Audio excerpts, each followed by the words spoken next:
एक तो आप समझिए कि अमित शाह जी और ये लोग 24 घंटा इस देश के संविधान के खिलाफ साजिश रचते रहते हैं।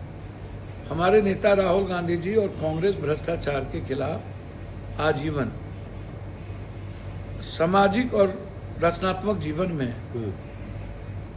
राहुल गांधी जी पहले ही, याद कीजिए लालू यादव जी के समय में बिल को फाड़ा, तब इन लोगों ने कहा था कि मनमोहन सिंह का अपमान हो गया और ये लोग आकंठ डूबे हुए हैं और सबसे पहले यही लोग जेल जाएंगे। सत्ता से हटते ही सत्ता का दुरुपयोग कितना ये लोग करते हैं आपको पता है, और कितने बड़े भ्रष्टाचारी हैं बीजेपी आपको भी पता है। इनके कितने मुख्यमंत्री, येदियुरप्पा से लेकर के सारे मुख्यमंत्री आकंठ डूबे हुए हैं, कितने कितने मुद्दे। अब आप एक बात इसको समझ लीजिए, यह बिल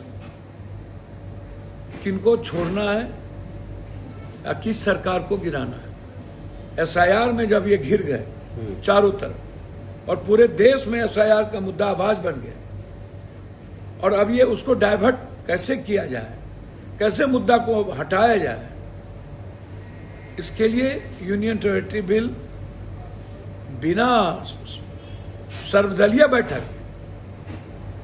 तो आप भेजिए इसको संसदीय कमेटी। आप संसदीय कमेटी के पहले इसको आप यहां मत लाइए, क्योंकि आप विवाद, आपकी मंशा बिल लाना नहीं, आपकी मंशा एसआईआर जैसे अब आपको कोई रोक पाइएगा। और तीसरी मंशा ये है कि अरविंद केजरीवाल जी जेल में रह करके शासन चलाए, तो इनको लगता है कि 31 दिन के बाद अरविंद केजरीवाल जैसे के बाद आप ममता बनर्जी को भी कभी कल कहिएगा केस में डाल दिए, कल आप कहिएगा तेलंगाना के मुख्यमंत्री को डाल दिए, कर्नाटक के मुख्यमंत्री को डाल दिए। तो एक तेलंगाना के मुख्यमंत्री, कर्नाटक ममता दीदी को आप डाल दीजिए, विपक्ष को डाल दीजिए, स्टालिन को डाल दीजिए और 31 दिन के बाद रिमूव कर दीजिए। नहीं, लेकिन ये बिल तो सबके लिए है ना भैया, मुझको तो समझ में नहीं आता। जेल आप भेज दिए ना, आपको तो अरविंद केजरीवाल या किसी को, आपकी सरकार है, आप किसी को कल फंसा दे